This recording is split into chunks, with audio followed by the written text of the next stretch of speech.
organisations confondues. Chers étudiants, chers invités en vos rangs, grades et titres,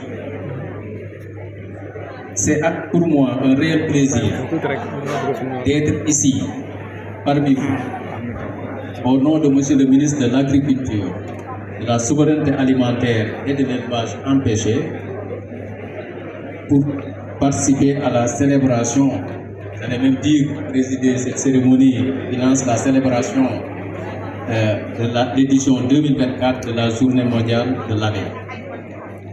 Je le fais également au nom de ma consoeur, de ma collègue, Dr Farchek Diol, qui devait être ici à ma place, parce que le ministre et le secrétaire général sont empêchés, mais malheureusement, elle a eu une contrainte de dernière minute.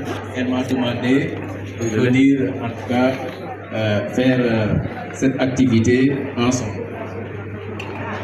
Pour rappel, la journée de l'abeille est un événement d'une dimension mondiale. Initié en 2017, sous l'égide de l'Assemblée générale de l'Organisation des Nations Unies, il a institué à la date du 20 mai chaque année. Ainsi, ces célébrations nous offrent non seulement l'occasion de faire mieux connaître la contribution notable des abeilles à la nutrition et à la santé de l'homme, à la biodiversité dans les écosystèmes, mais aussi de pouvoir pointer les problèmes qui touchent actuellement l'apiculture en général et les abeilles pollinisatrices en particulier.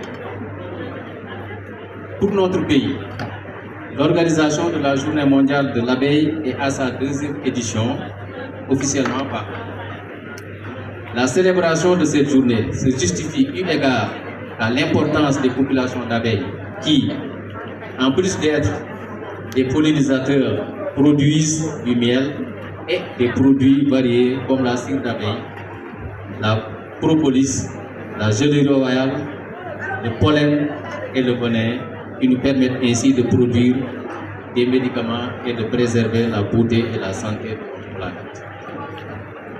Le Sénégal est un pays apicole, doté d'une abondante flore mellifère, avec une population d'abeilles estimée à un peu plus de 3 millions de colonies, dont l'espèce la plus connue, vous le savez également, est Apis mellifera adansoni. Près de 50 000 apiculteurs s'activent dans l'élevage des abeilles. De 2020 à 2023, la production de miel a nettement progressé, passant de 2000 tonnes à plus de 9000 tonnes. Bien que la plus grande partie de la population d'abeilles du Sénégal soit traditionnellement concentrée dans les régions sud et sud-est du pays, Kolda, Ziguinchor, Sédhiou, Tambacounda et Kédougou, toutes les autres localités du pays hébergent actuellement des populations d'abeilles.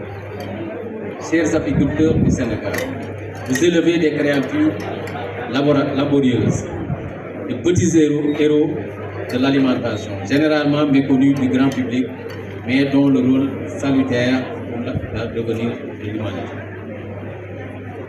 Vous avez un grand mérite, reconnu par les autorités du pays. Vous qui réussissez à domestiquer des abeilles qui non seulement jouent un rôle important dans la préservation de la biodiversité, je l'ai dit tantôt, et à la reproduction de nombreuses plantes, mais aussi participent à la sécurité alimentaire. Mesdames et messieurs, je voudrais à ce stade de mon propos souligner l'importance de l'apiculture dans l'économie rurale en rappelant le rôle de l'abeille dans la sécurité alimentaire des populations à travers la pollinisation des différentes plantes alimentaires et l'apport de la chaîne de valeur apicole dans la nutrition et la création d'emplois décents pour les jeunes et pour les femmes. Toutefois, les activités anthropiques comme l'expansion des exploitations agricoles, la déforestation, les coupes abusives, les feux de brousse et l'utilisation non contrôlée des produits chimiques qui, en entraînant la réduction des habitats, de l'habitat et le déclin des abeilles, provoquent en tout cas des dommages qui sont souvent des facteurs limitants à la production agricole. Ici ajoutent bien sûr les effets du changement climatique, notamment la désertion des riches provoquées par les vagues de chaleur.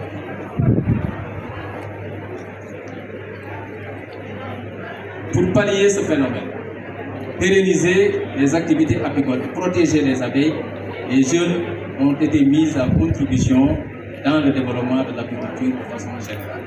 C'est pourquoi le thème de cette année, Volons au secours des abeilles avec des jeunes, sans jeu de mots, ne saurait être mieux choisi.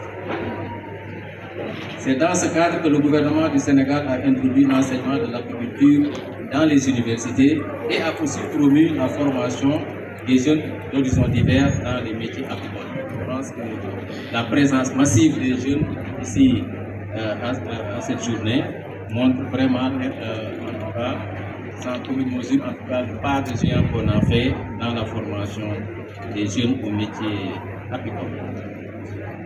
D'ailleurs, c'est le lieu de rappeler que avant, en tout cas, on faisait de la formation, mais uniquement dans quelques écoles, dont l'école vétérinaire où je suis sorti et où est sorti le docteur Diawara, coordonnateur du PADA et président du conseil d'administration, expert en apiculture. Donc c'est à l'école vétérinaire, en tout cas, et d'autres écoles où il y avait un peu de formation, de quelques cours. Et moi-même, je n'oublie jamais les abeilles parce que j'ai failli être piqué à l'époque, j'ai failli ne pas devenir docteur vétérinaire à cause de l'abeille. Je me rappelle bien, sous le contrôle du docteur Diawara, j'avais un examen pour lequel j'avais tiré une question sur les insectes. Je suis tombé sur les charançons. Je pense que vous connaissez les charançons. Il n'y avait qu'une phrase dans le cours, donc je ne me rappelais pas en tout cas les chapitres importants de charançon et j'avais beaucoup hésité. Et donc j'avais remis la question pour tirer une autre question. Et là, il devait être noté sur 10 au lieu de 20 mètres. Et le risque d'avoir une note éliminatoire